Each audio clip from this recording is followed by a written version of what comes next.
അപ്പോൾ 2-3 ദിവസമായിട്ട് നല്ല മഴയാണ്. മഴ ഇങ്ങനെ തിമിർത്ത് പെയ്യുന്നുണ്ട്. കഴിഞ്ഞ വർഷമൊക്കെ നമ്മൾ മഴ ഇങ്ങനെ തിമിർത്ത് പെയ്യുമ്പോഴൊക്കെ ഓരോ ജോലിയിൽ ഏർപ്പെട്ട് പുറത്തൊക്കെ ഇങ്ങനെ ആ മഴയുടെ തണുപ്പൊക്കെ അനുഭവിച്ച് ഇങ്ങനെ നടക്കുകയായിരുന്നു. നടക്കുക എന്ന് പറഞ്ഞാൽ ഓരോ ജോലി ചെയ്തുകൊണ്ട് ഇങ്ങനെ നടക്കുകയായിരുന്നു. കാരണം നമ്മളെ എയർ ലെയറിങ്ങിനൊക്കെ ഏറ്റവും പറ്റിയ സമയമാണിത്. ഈ മഴയുടെ തുടക്കത്തിൽ തന്നെ നമ്മൾ എയർ ലെയറിംഗ് ഒക്കെ ചെയ്ത് കഴിഞ്ഞാൽ ഒരു മാസം ആകുമ്പോഴേക്കിന് വേരൊക്കെ പിടിച്ച് നമുക്ക് കട്ട് ചെയ്ത് വെക്കാനാവും. അപ്പോൾ തൈകളൊക്കെ ഉണ്ടാക്കാനുള്ളവർക്കൊക്കെ ഏറ്റവും പറ്റിയ സമയം ഈ സമയമൊക്കെയാണ്. പിന്നെ കുരുമുളക് വള്ളി നടാൻ, പല കുയ്ക്കുറുകളൊക്കെ നട്ടുപിടിപ്പിക്കാനൊക്കെ പറ്റിയ സമയമാണ്. അപ്പോൾ മഴ കാണാൻ വേണ്ടിയിട്ടല്ല ഇപ്പോൾ നമ്മളിപ്പോൾ ഈ വീഡിയോ ചെയ്യുന്നത്. അതിൻ്റെ കൂടെ കുറച്ച് കാര്യങ്ങൾ പറയാനും കൃഷിയുടെ കാര്യങ്ങളും മറ്റുള്ള കാര്യങ്ങളും കൂടി പറയാൻ വേണ്ടിയിട്ടാണ് നമ്മൾ ഈ വീഡിയോ ചെയ്യുന്നത്. അപ്പോൾ അതിൻ്റെ കൂട്ടത്തിൽ മഴ കാണാത്തവർക്ക് വിദേശത്തൊക്കെയുള്ള ആൾക്കാരുണ്ടാവും മഴ കാണാൻ കുറിക്കുന്നവർ.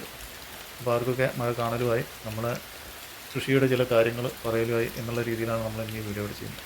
അപ്പോൾ പറഞ്ഞു വരുന്നത് ഈ സമയമാണ് കൃഷിക്കൊക്കെ ഏറ്റവും പറ്റിയ സമയം. കൃഷിക്കാർക്ക് മഴ പെയ്ത് എന്ന് കണ്ടാൽ പിന്നെ അവർക്ക് വളരെ ഉത്സാഹം ഉന്മേഷമൊക്കെ ഉണ്ടാവും. അപ്പോൾ അത് കൃഷിക്കാരോട് പറഞ്ഞാലേ അതിൻ്റെ ഒരു ഓളൊക്കെ ഉണ്ടാവുള്ളൂ. അപ്പോൾ എല്ലാവർക്കും കൃഷിയോടൊന്നും വലിയ താല്പര്യം ഉണ്ടാവില്ല.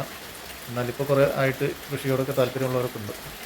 അപ്പോൾ എങ്ങനെയായാലും കഴിഞ്ഞ വർഷമൊക്കെ നമ്മൾ തോട്ടത്തിൽ നടന്നിങ്ങനെ മഴ പെയ്തുകൊണ്ടിരിക്കുമ്പോൾ നല്ല രീതിയിൽ നല്ല സന്തോഷത്തിലൊക്കെ ഓരോ ജോലികൾ ചെയ്തുകൊണ്ടിരിക്കുകയാണ്. എയർ ലെയറിംഗ് ആയിട്ടും കുരുമുളകിൻ്റെ വള്ളി പറിച്ചു വെക്കലായിട്ടും അങ്ങനെ പല രീതിയിലുള്ള ജോലികൾ ഇങ്ങനെ ചെയ്തുകൊണ്ടിരിക്കുകയായിരുന്നു. അപ്പോൾ ഇപ്രാവശ്യം അതിന് കഴിയാത്ത സമയമാണ്. അപ്പോൾ ഇതൊക്കെ നിങ്ങൾക്കൊന്ന് പങ്കുവെക്കുന്നു എന്ന് മാത്രം. അപ്പോൾ നിങ്ങളൊക്കെ ഈ ഫ്രൂട്ട് പ്ലാന്റുകളും മറ്റുമൊക്കെ വാങ്ങാൻ താല്പര്യമുണ്ടെങ്കിൽ ഈ സമയത്ത് വാങ്ങിയിട്ട് വെച്ചോളണം. ഈ സമയത്ത് വാങ്ങി വെച്ച് കഴിഞ്ഞാൽ നമുക്ക് ആ തൈകളൊന്നും നമുക്ക് നഷ്ടപ്പെടാതെ പിടിച്ചു കിട്ടും. അപ്പോൾ അതും കൂടി ഇതിൽ ഓർമ്മപ്പെടുത്തണം. അപ്പോൾ 2 ദിവസമായിട്ട് നമ്മൾ തൊഴിലുറപ്പുകാർ വന്നിട്ടില്ല. ഞായറാഴ്ച ആയിട്ടും പിന്നെ അതിൻ്റെ മുൻപ് ഒരു ദിവസം മഴയായിട്ട് ഇന്നലെ മഴയായിട്ട് ഒക്കെ കൂടിയായിട്ട് 2-3 ദിവസം വന്നിട്ടില്ല. 2 ദിവസത്തെ പണിയും കൂടി ഉണ്ട്. അതും കൂടി കഴിഞ്ഞാൽ നമ്മളെ വീട്ടിലെ അവരുടെ പണിയൊക്കെ ജോലിയൊക്കെ കഴിഞ്ഞു.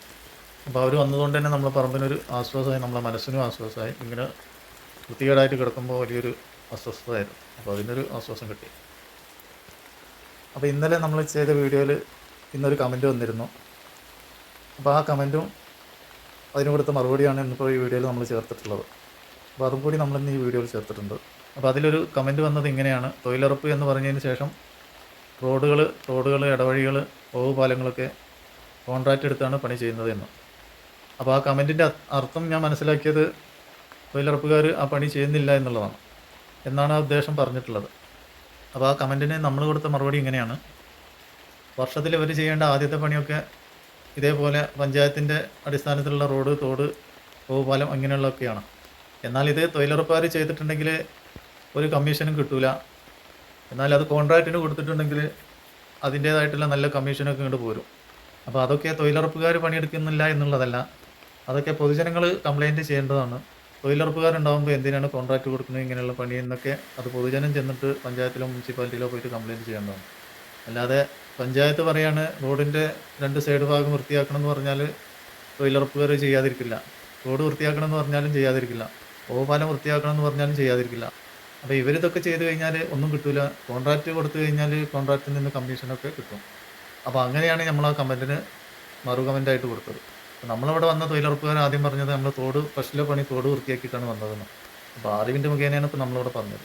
അപ്പോൾ നമ്മളൊന്നും അറിയാതെ എന്തെങ്കിലുമൊക്കെ വിളിച്ചു പറയല്ല, എല്ലാം അറിഞ്ഞിട്ട് വിളിച്ചു പറയാം. പഞ്ചായത്തിൻ്റെ പണി എടുക്കണമെന്ന് തൊഴിലുറപ്പുകാരോട് പറഞ്ഞാൽ പഞ്ചായത്താണ് തൊഴിലുറപ്പുകാരെ നിയന്ത്രിക്കുന്നത്. പഞ്ചായത്തിൻ്റെ പണി എടുത്തിട്ട് മറ്റുള്ള പണി എടുക്കണമെന്ന് പറഞ്ഞാൽ അവർ ചെയ്യാതിരിക്കില്ല. അപ്പോൾ അങ്ങനെയാണ് നമ്മൾ ആ കമൻറ്റിന് മറുപടി കൊടുത്തത്. അപ്പോൾ അതല്ലേ അതിൻ്റെ ശരി. അവർ പഞ്ചായത്ത് പറഞ്ഞാൽ കേൾക്കാതിരിക്കും.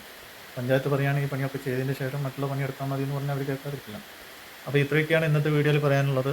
നമ്മൾ മഴൻ്റെ വീഡിയോ ഒക്കെ കാണുക, നമ്മളതിൽ പറഞ്ഞതൊക്കെ എന്തൊക്കെയാണെന്നുള്ളത് വോയിസൊക്കെ കേട്ട് അഭിപ്രായങ്ങളൊക്കെ പറയാനുണ്ടെങ്കിൽ പറയുക.